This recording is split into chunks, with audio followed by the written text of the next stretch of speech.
오늘 또 올라오면서 이렇게 보니까 조금 숫자가 뚫어져서 머지않아서 이제 그래도 좀 자유롭게 예배는 드릴 수 있는 공간이 생기지 않겠나 이렇게 생각을 합니다. 그러나 여전히 다음 주까지는 정부 지침이 2단계로서 지금 연장을 할 것인지 말 것인지는 또 오늘 또 가봐야 되겠습니다만은, 그러나 다음 주까지는 정부 지침에 이제 가급적이면 비대면, 전라북도는 비대면이 아니면 실내는 50명 이하 이렇게 정해준 매뉴얼이 있습니다. 그리고 점심은 같이 나누지 말라. 그래서 우리가 지난주까지로 생각했던 것인데 2주가 또 연장이 돼서 9월 20일까지는 불가분하게 우리가 식사를 할 수가 없고 오전 예배만 드리는 것으로 이렇게 하고 갑니다.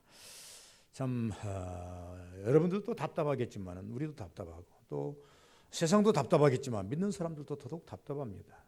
참 답답한 세상이 오고 있고, 그래서 어떤 매체를 보니까 코로나 이전의 생활로 돌아가려면 내년 말이나 가능하다라고 하는 어떤 글을 제가 읽어본 기억이 납니다.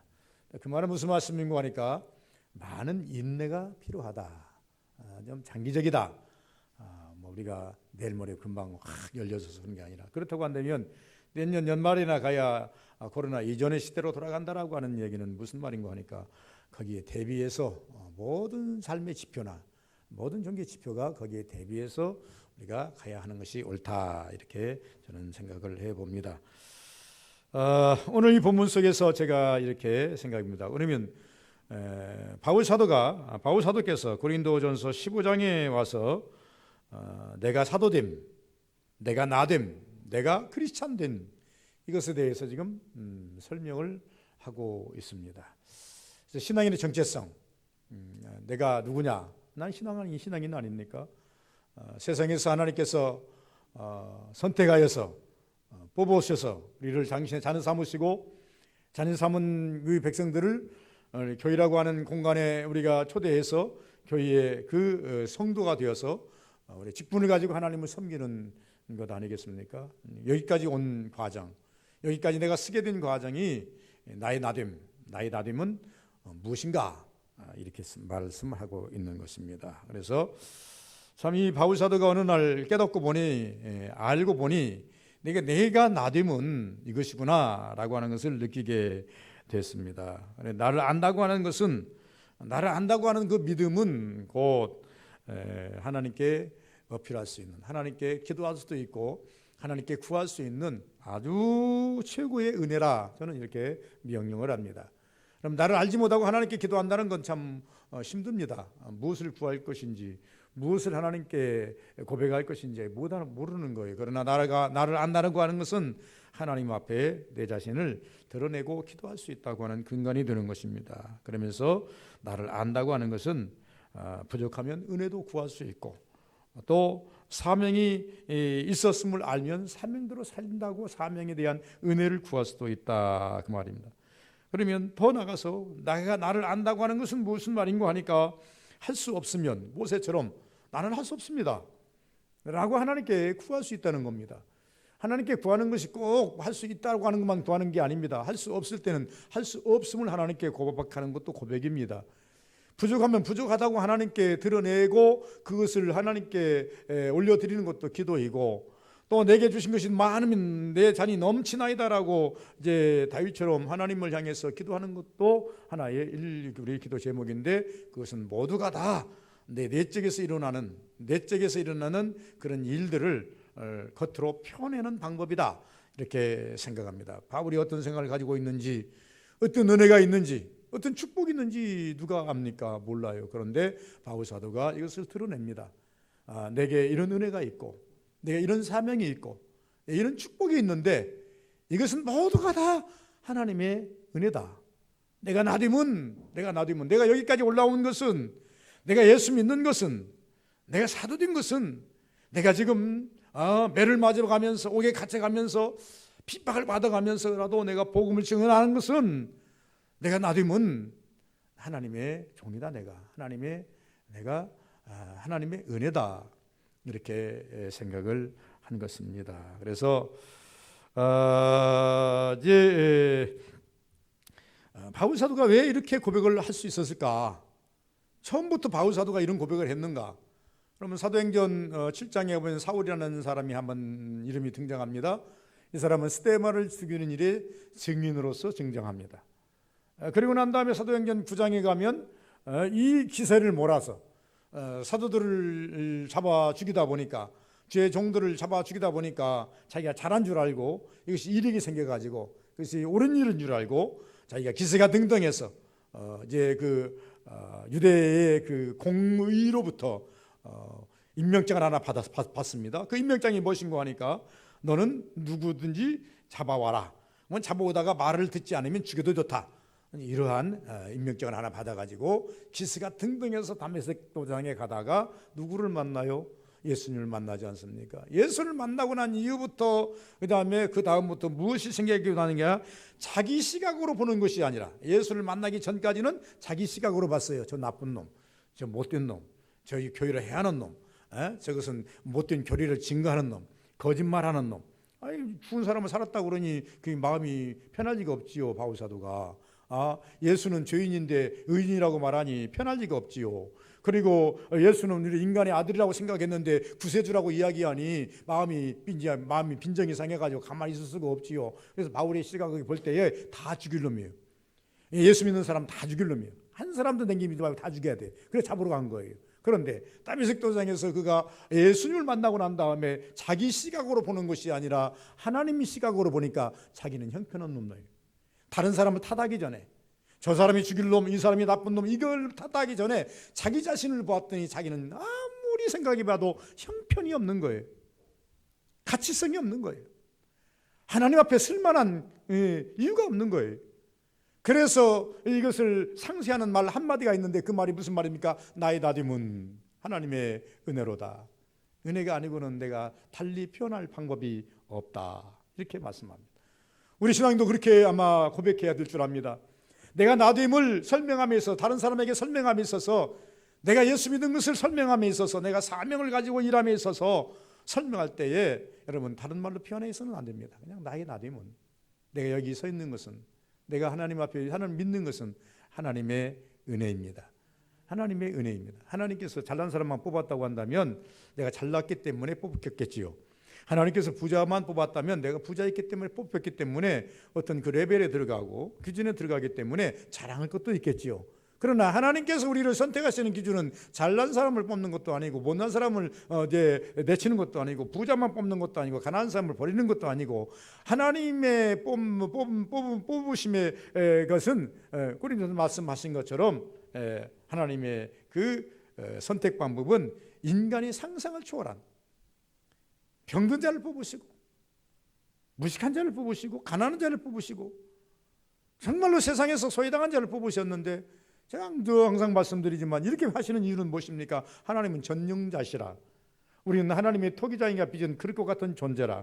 얼마든지 우리를 선택하셔서 다시 용광로에 못된 잘못된 그 그릇을 용광로에 다시 넣어가지고 다시 재조명해서 뭘 만듭니까? 그릇을 만들어내듯이 하나님께서는 성령으로 우리를 마음을 확 뒤집어가지고 사람을 만들 수가 있는 거예요. 그래서 바울 사도가 자기 시각이 아닌 하나님의 시각으로 볼 때에 형편이 없더라는 것입니다.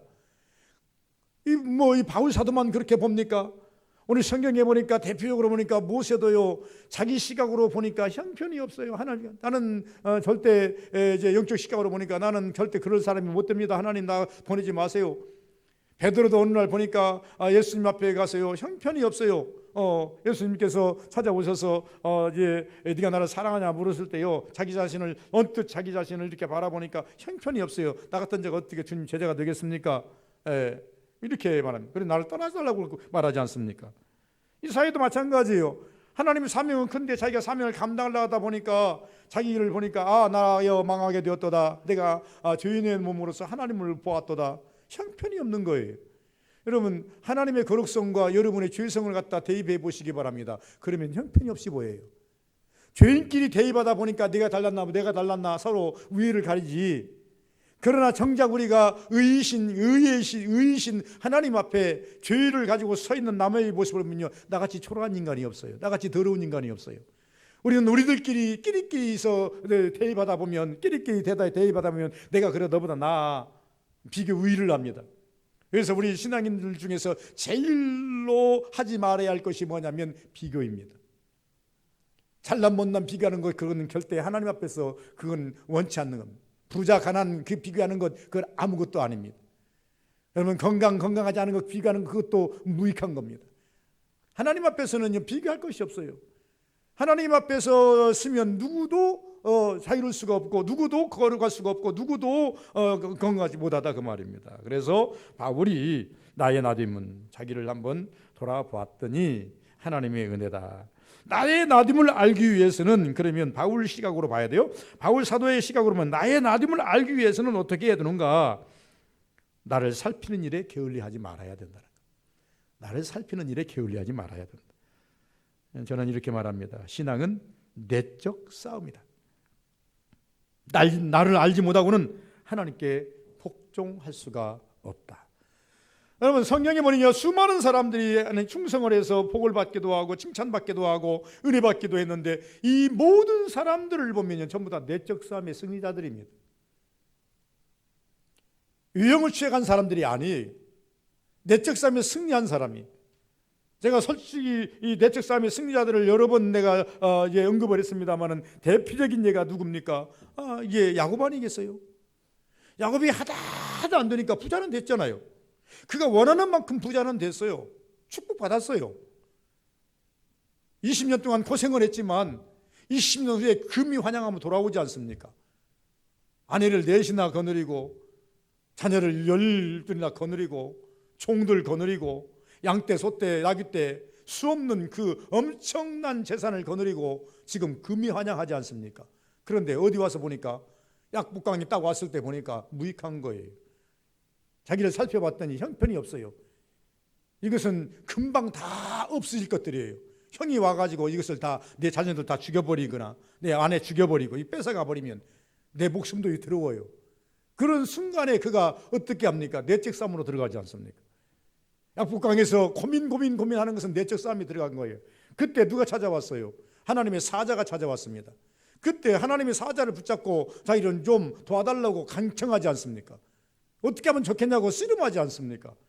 놔주질 않지 않습니까? 그러니까 새가 나의 통이 틀려고 할 때에 천사가 말하기를, 이 주의 사자가 말하기를, 놓아라, 나 가야 되겠다. 못 논다. 나를 축복하지 아니하면, 이 문제 해결하지 아니하면 난 못 간다. 못 놔준다. 그러니까 묻지 않습니다. 네 이름이 뭐냐? 그래, 야곱입니다. 자, 그래, 너 참 야곱처럼 살았구나. 너 더티하게 살았구나. 얼마나 더티하게 살았습니까? 너 한번 돌아보라는 겁니다. 그 말은 다시 말하면 네 자신 한번 돌아보라는 겁니다. 야곱이라는 이름을 가지고 살았는데 야곱의 이름 맞게 살았잖아. 너 한번 돌아봐라. 누구도 속였어요? 아버지 속였어요? 형 속였어요? 삼촌 속였어요? 심지어 누구까지 속이려고 그래? 하나님까지 속이려고 그래요. 이게 누구의 근성이에요? 야곱의 근성이에요. 그때 하나님께서 야곱에게 뭐라고 합니까? 야, 너 그 근성 버려라. 내적 싸움에 이제 승리하는 그 관점인데, 그래서 이 내적 싸움의 승리가, 마지막 승리가 어떤 것입니까? 이렇게 야곱을 향해서 말하기를, 다시는 야곱이라 하지 말고 이스라엘에 해라. 그리고 난 다음에 이제 환도뼈를 쳐서 환도뼈를 절는 그 모습을 가지고도 당당히 누구를 만날 수 있어요? 형을 만날 수 있어요. 왜 형을 만나지 못하고 약복강에서 다 자기 자녀들 다 보내버리고, 다 두대 셋대로 해서 다 보내버리고 혼자만 남았을까? 자기 살겠다고 그런 건 아니겠어요? 그런데 내적 싸움에 승리한 이 야곱은 비로소 그때야 비로소 요단강을 건너서 형님을 당당히 만나러 가요. 여러분, 우리가 적어도 나의 나됨을 안다고 하는 것은요, 이제 내적 싸움에서부터 시작이 돼야 됩니다. 그러면 하나님께서 이 내적 싸움의 승리자에게는 반드시 하나님께서 부족하는 것을 채워주시게 되겠다, 그 말입니다. 야곱, 지금 바울 사도가 지금 하시는 말씀이 무슨 말씀인가 하니까, 나를 살피는 일에 게을리하지 마라. 내적 싸움이다. 더 나가서 지나온 세월을 한번 살펴볼 필요가 있다. 지나온 세월을 한번 살펴볼 필요가 있다. 다시 말씀드리면, 지나온 세월 속에 나의 나됨의 삶이 묻어 있다는 겁니다. 여러분, 원래부터 바울이 아니지 않습니까? 바울이 아니라 바울은 사울이었습니다. 사울이 내적 싸움에 승리하고 성령 받고, 그러고 난 자기 자신을 알고, 그러고 난 다음에 원래 이름은 사울인데, 내가 믿음 안에 사는 한, 예수 안에 사는 한 나는 바울이야. 이렇게 설명합니다. 여러분, 사울이라는 것은 높은 자라는 얘기고 바울이라는 것은 낮은 자라는 얘기 아닙니까? 그래, 내가 예수 안에 있는 한, 내가 사도로 사는 한 나는 낮은 자다. 여러분이 믿음 안에 사는 한 낮은 자가 돼야 되죠. 여러분, 믿음 안에 사는 한 하나님 앞에서는 죄인이죠. 여러분이 우리가 다 믿음 안에 살고 은혜 안에 사는 한 하나님 앞에서는 항상 종 아닙니까? 부족한 자 아닙니까? 이것을 우리는 기억해야 되는데, 다시 말하면 이제 이 지나온 세월을 살펴볼 때에 그 지나온 세월 속에 나의 나됨이 묻어 있다는 겁니다. 그래서 지나온 세월을 한번 살펴봐야 돼요. 비포 애프터인데, 과거에 내가 이렇게 살았는데 지금 내가 이렇게 된 것은 하나님의 은혜다. 어떤 은혜? 하나님이 깨닫게 해주신 은혜. 어떤 은혜? 하나님이 나를 바꿔주신 은혜. 어떤 은혜? 하나님께서 지금도 은혜를 공급해 주심으로 그 은혜로 살고 있다. 그냥 단지 바꿔진 것을만 살면 안 됩니다. 단지 바꿔진, 다시 말씀드리면 사울이 바울 된다고 하는 이름 가지고만 사는 것이 아니라 사울은 사울답게 살았어요. 왜? 얼마나 높은 자입니까? 권세를 부렸습니까? 스데반도 죽였지 않습니까? 왜? 사울답게 사는 거예요. 그런데 바울은 바울답게 사는 거예요. 왜? 완전히 낮아져서 섬김의 자세예요. 그리스도를 위해서는, 그리스도의 복음을 위해서는 그 목숨까지로 내놓는 그 낮은 자리까지 내려가는 그런 바울의 자세라고 하는 것을 우리가 봐야 된다. 더 나아가서 나의 나됨에 있어서 내게 주신 은혜를, 사명을 무겁게 여겨야 된다고 하는 것입니다. 여러분, 한번 우리가 뒤집어 올라가고 싶습시다. 사도라고 하는 이름을, 사울이라고 하는 이름을 가지고 살았을 때에 이 바울은 율법을 가지고 살았지 않습니까? 율법을 가지고 살았을 때는요, 율법을 무겁게 여기는 것이 아니라 율법을 갖다가 어떻게 여겼습니까? 아주 강한 메스로 여겼어요. 강한 그 권력으로 여겼어요. 이 권력이 얼마나 센지 몰라요. 그런데 사도 바울이 현재는 어디에 있어요? 율법에 있는 게 아니라 은혜 안에 살다 보니까, 이 은혜는, 과거는요, 이게 율법은 채찍으로 다스린다고 한다면, 이게 이 은혜는 사랑으로 다스려요. 그러니까 그 율법은 손에 쥐어진 것이고 은혜는 심령에 있는 것인데, 손에 쥐어졌기 때문에 막 후회치기 좋아요. 너 잘못했어 하고 정죄하기 쉬워요. 너 아주 더 죄인이야. 너 그렇게 하면 지옥 가. 너 잘못한 거야. 막 후회치기 좋아요. 넌 죽어야 마다. 이렇게 좋다 그 말입니다. 그런데 바울 가슴 속에 있는 은혜를 사용함에 있어서는요, 참 이게 힘들어요. 마땅히 죽을 자이지만 살려야 돼요. 살리는 방법을 찾아야 할 거 아니겠습니까? 살리는 방법이 어떤 것입니까? 죄인을 의인 만들려면 예수를 줘야 될 거 아니겠어요? 예수를 주려고 한다면요, 쉽게 예수를 받아들입니까? 안 받아들이니까요, 자기를 이제 수없이 시간도 많이 걸리고, 그 하나님 영혼을 살리기 위해서요, 자기의 그 희생을 시켜야 돼요. 그것이 어디에 나타납니까? 사도행전 16장에 나타나지 않습니까? 바울 사도가 무슨 큰 잘못을 해가지고 옥에 갇혔고, 큰 잘못을 해가지고 매를 망딱 맞았습니까? 심지어 하나님께서 그 밤에 바울이 옳은 것을 인정하기 위해서 그냥 찬송과 기도를 했더니 옥문을 열어줘 버렸잖아요. 자꾸도 다 풀어줘 버렸잖아요. 그리함에도 불구하고 이 옥을 떠나지 못하는 바울의 그 심정이 무엇인 줄 압니까?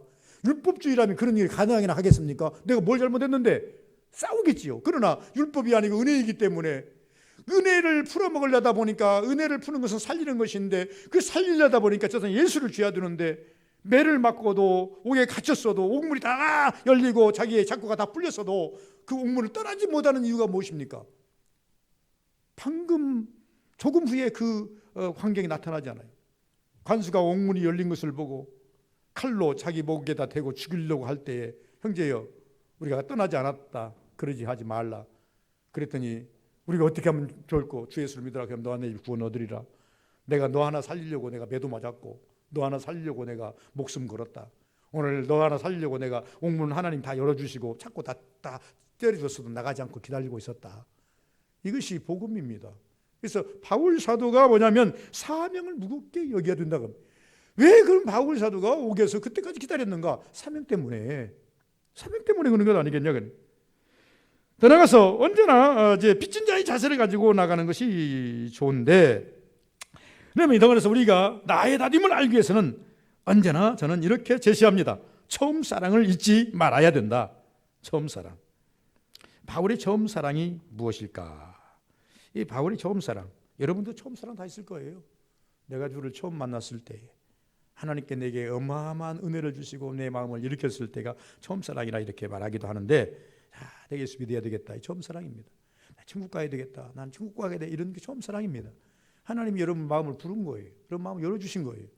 내가 믿음대로 살아야 돼, 나는 믿음대로 꼭 살 거야, 여러분 마음을 다짐하시면 이게 처음 사랑입니다. 그럼 어떤 귀의 음성이 들려주고 여러분 눈에 이렇게 보여준 것이 아니라 처음 사랑입니다. 여러분 바울 사도가 처음 사랑이 언제일까 생각했어요. 처음 사랑은요, 사도행전 9장에 가면 바울 사도의 처음 사랑을 느낄 수가 있습니다. 처음 사랑이 무슨 사랑입니까? 사울아 사울아, 금성이에요. 금성에 녹아진 거 아니겠어요? 금성에 거꾸로 진 거 아니겠어요? 그래서 이 처음 사랑, 처음 고백이 어떤 것입니까? 이 사울아 사울아는 이 고백을 듣고 바울 사도가 사울이라는 사람이 이렇게 읊어댑니다. 주여, 누구시니까? 지금 내 귀에다, 내 눈에 보이진 않는데 내 귀에다가 음성 들리는 당신은 누구십니까? 누구십니까? 이렇게 물었어요. 그때 음성을 들려주셨던 그분이 이렇게 말합니다. 나는 네가 핍박하는 예수다. 그랬을 때 이 바울이 얼마나 충격을 많이 받았겠어요. 그것이 처음 고백이고 처음 사랑이에요. 그래서 가끔씩 바울 사도는요, 이제 이 소아시아 이 교회를 이제 순회하면서 전도하면서 소위 교회를 세우면서 가끔씩 옛날에 자기가 예수를 만났을 때에 담메색에서 하나님 만나고 예수님 만났을 때에 그것을 가끔씩 설명합니다. 내가 원래는 사울이었어. 내가 언제부터 바울 된 줄 아느냐? 내가 담메색에서 빛을 보았고 거꾸로 졌고 음성을 듣고 내가 물어봤더니 그는 네가 핍박하는 예수다, 이 말 듣고 나는 변화를 받았어. 바꿔졌어. 인생이 바꿔졌어. 인생이 바꿔져서 이렇게 지금 나온 거야. 그래서 항상 어느 때를 생각합니까? 바울이 조금 신앙이 약해지고 신앙이 조금 이제 사명이 약해지면 자기가 다메섹 땅에서 거꾸로 졌던 그때를 생각해 봅니다. 누구십니까? 누구십니까? 네가 핍박하는 예수다. 네가 가시 달린 발로 내 가슴을 차니 내 가슴이 찢어진다. 예수님 마음을 아프게 했다 그 말입니다. 바울이 하는 행위가, 사울이 하는 행위가 예수님을 아프게 했다, 마음을 아프게 했다 그 말입니다. 그러니 이것을 생각할 때마다 바울이 이게 처음 고백이면서 처음 사랑인데 잊을 수가 없는 거예요. 저도 오늘날 많은 성도들이 끝까지 사명 잃지 않고 농론하는 그 신앙인들을 보면 모두가 다 처음 사랑을 귀하게 여긴 사람들. 내가 어떤 상태에서 하나님의 은혜를 받았는데, 내가 어떤 상태에서 하나님의 축복을 받았는데, 내가 어떤 상태에서 하나님의 부름을 받았는데, 내가 어떤 상태에서 하나님의 은혜를 입었는데, 이것을 생각하는 사람은요, 환경과 어떤 여건에 상관하지 않고 신앙생활이 유지가 되고 농론하게 되어 있어요. 저는 이 바울이라는 이 사람이 죽는 그날까지 이 신앙을 잊지 않으려고 애썼던 것은 어느 시점이냐라고 할 때 저는 사도행전 9장으로 갑니다. 사울아 사울아, 내 귀의 음성 당신은 누구시오? 그러니까 네가 핍박하는 예수다. 그 말만 하는 게 아니라 네가 가시 달린 발로 내 가슴을 차니 내 가슴이 아프다, 이렇게 설명을 할 때에 바울 사도는 이것이 충격이에요. 이 충격이 제가 볼 때는 주님 앞에 가는 그날까지, 죽어서 주님 앞에 가는 그날까지 이루어졌지 않느냐. 그래서 저는 이렇게 말합니다. 처음 감격, 처음 무거움, 처음 고백, 처음 사명감, 처음 다짐, 하나님과 하나님 앞에서 내 자신이 읊어댔던, 마음으로 다짐했던, 영으로 고백했던 이런 것들을 항상 생각하라. 나의 다짐이 거기 있다 그 말이에요. 나의 오늘 저기 서 있는 것이 거기 있다 그 말이에요. 여러분이 여기 앉아 있는 그 자세가 거기에 있다 그 말입니다. 무지껏 나와 앉아 있는 건 아니지 않습니까? 그러면서 우리는 나의 다짐이 어떤 뜻인지를 또 아셔야 됩니다. 어떤 뜻인지, 나의 다짐이 어떤 뜻인지. 여러분, 바울 사도가 말하는 나의 다짐은 주의 뜻을 내가 이루기 합니다. 그렇게 고백합니다.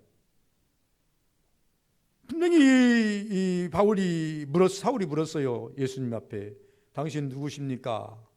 그리고 난 다음에 다른 사람에게 말합니다. 얘는 네가 네 마음대로 나를 믿는 자들을 잡아 죽였지만 이제는 그들을 위해서 살아야 되고 네가 이제는 고난을 당할 것이다 라고 하는 것을 예수께서 말씀해 주신 것을 알 수 있습니다. 이 말은 한마디로 제가 요약하면 무슨 말인 거 아닌가? 과거에는 내가 좋아서 했던 일이 이제는 주님이 원하시는 일이기 때문에 하는 것이다. 이 바울이 지금 나의 나됨에 대해서 지금 설명하며 이것을 말하는 거예요. 과거에는 내가 좋아서 했다. 내가 하고 싶어서 했다. 율법 권리 얼마나 좋습니까? 그런데 지금은 내가 좋아서 하는 것이 아니라 하나님의 뜻이기 때문에, 이렇게 하나님이 기뻐하시기 때문에 나는 이 일을 한다라고 하는 거죠. 또 하나님께서 이 일을 하기 위해서 나에게 어떻게 해주시느냐도 또 여기에 묻어 있는 것입니다. 바울 사도가 우리 이 본문 9장에서 11절까지를 보시면요, 은혜로 된 것이다, 은혜가 뜨지 아니하고, 또 이게 또 은혜로, 하나님의 은혜로다, 은혜를 세 번이나 거듭거듭 말합니다. 왜 이렇게 은혜를 계속 이게 설명하는 거 하니까 여러분 잘 아셔야 됩니다. 우리가 말함에 있어서, 우리가 우리 삶을 말함에 있어서 하나님의 은혜를 빼고 나면 크리스찬들은 고백할 것이 아무것도 없습니다. 저는 이렇게 설명합니다. 크리스찬들이 하나님의 은혜를 빼버리면 세상과 비교해서 뭐 다를 것이 뭐 있어요? 우리가 세상 사람들보다 잘 삽니까? 우리 세상 사람들보다 특별하게 엄청나게 권력도 가지고 있습니다. 없어요. 단지 우리가 세상 사람들도 한 가지 더 가지고 있다고 한다는 거냐면 우리 배후에, 우리 삶 속에 누가 계신다는 겁니까? 하나님이 역사하고 계신다는 겁니다. 그렇기 때문에 남이 알지 못하는, 남이 알 수 없는 그 힘이 신앙 안에 있는 것이고 고백 안에 있는 거예요. 바울이 육신적으로 보면요, 정말로 초라해요. 왜 저렇게 가난하며, 왜 저렇게 맞고 다니며, 왜 그렇게 오게 가두며, 왜 사람들이 가지 않는 길을 가면서 저렇게 힘들게 가는가? 근데 바울은 말합니다. 그래, 육신적으로 보면 너희들이 볼 때 참 형편없을 것이다. 그런데 너희는 나의 내적인 삶을 한번 바라보기 바란다. 나에 있어서는, 내 안에는 하나님의 영이 충만하여서 하나님이 함께 하셔서, 아니 뭐 하나님이 함께 하시는데 바울에게 있어서 못할 일이 뭐 있어요? 내가 굶는 거 봤냐? 내가 염려하는 거 봤냐? 걱정하는 거 봤냐? 내가 하고자 하는 거, 못하는 거 봤느냐? 여러분, 바울에게 있어서요, 육신적으로는 좀 고단스럽지만은요, 바울이 하고 싶은 거 못한 건 아무것도 없습니다. 세계 여행을 못 다녔습니까? 교회를 못 세웠습니까? 귀신을 못 쫓아냅니까? 병자를 못 살립니까? 전도를 못 합니까? 모든 것들을 다 할 수 있다 그 말입니다. 그런데 이것은 다 하나님의 은혜로 되는 것이다 라고 말합니다. 그럼 왜 내가 나됨을 인식하며 살아야 되는가? 우리가 이게 중요한 문제입니다. 우리가 항상 고백함에 있어서 정체성이라 그러는데, 여러분, 신의 정체성, 내가 왜 크리스찬으로 살아야 되는가? 내가 왜 목사로 살아야 되는가? 여러분, 우리 삶을 가지고 살아야 되는가? 오늘도 내가 왜 하나님 앞에서 예배를 드려야 되는가? 오늘도 하나님 앞에서 내가 열심히 살려고 애쓰고 힘써야 되는가? 받은 믿음으로 살려고 하나님 앞에 몸부림쳐야 되는가? 이런 문제예요. 바울이 왜 내가 나됨을 항상 인식하면서 살아야 되는가? 이 나됨에 대해서 바울은 3번이나 은혜를 대입했다 그랬어요. 전적으로 나의 삶은 하나님의 은혜라고 고백할 수 있어야 된다 그 말이에요. 나의 인간됨에 비해 하나님의 은혜가 크다는 겁니다. 나의 한 일에 비해서 하나님의 은혜가 크다는 겁니다. 나의 지혜에 비해서, 지혜에 비해서 하나님의 은혜가 크다는, 내가 한 일에 대해서 은혜가 크다라고 하는 것을 좀 더 확대시켜 봐야 됩니다. 더 나가서 내 그릇에 비해서 하나님의 은혜가 크다라고 하는 것입니다. 나는 이만큼밖에 담을 수 없는데 하나님께서 더 많이 넘치게 주시는 은혜가 있다 그 말이에요. 그래서 나 같은 조그마한 자, 나 같은 연약한 자를 통해서도 하나님께서 얼마든지 일하시고 그 역사를 하신다라고 하는 것을 지금 증명하고 있다는 것입니다. 다시 말씀드리면 에스더 4장에 가보면 에스더에서 모르드게와 에스더의 관계성 속에서 모르드게가 에스더에게 한 말이 딱 하나가 있습니다. 무슨 말인가 하면, 당대에 이 모르드게는 정책적으로 하나님 은혜를 받아가지고 자기의 조카 딸을 이제 그 왕에게 왕비로 만들어 놓았어요. 왕비로 만들어 놨는데 하만의 계략에 의해 가지고 하만의 계략에 의해 가지고 이제 유대인들이 다 죽게 돼 있어요.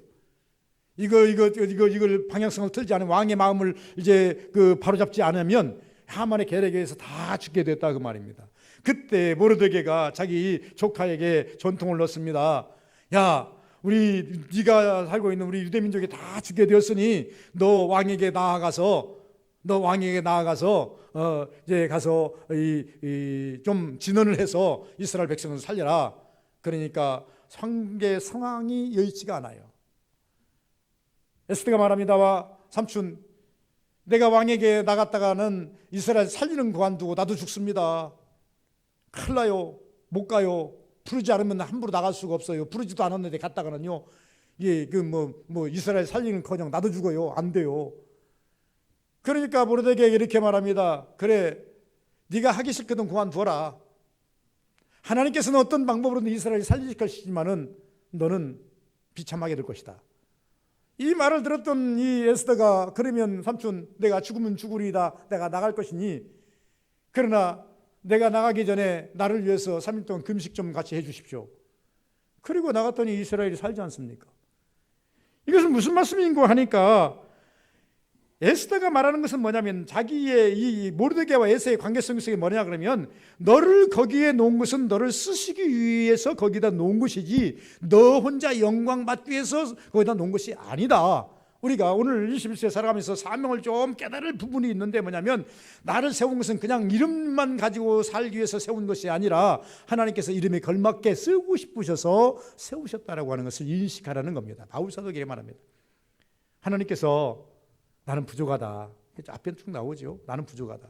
사도 중에极작은 자고, 세상으로 말하면 제일 못난이고, 세상에 나온 사람은 10달 만에 나와서 모든 것을 기능을 다 갖춰 나오지만 나는 8개월 만에 밖에 나오니 이게 모자란 사람이고, 세상 물건으로 말하면 찌꺼기 같은 자다. 배설물 같은 자다. 이렇게 자기 자신을 아주 비탄. 그런데 이런 자를 하나님이 얼마나 크게 쓰시는지 이것을 모르느냐?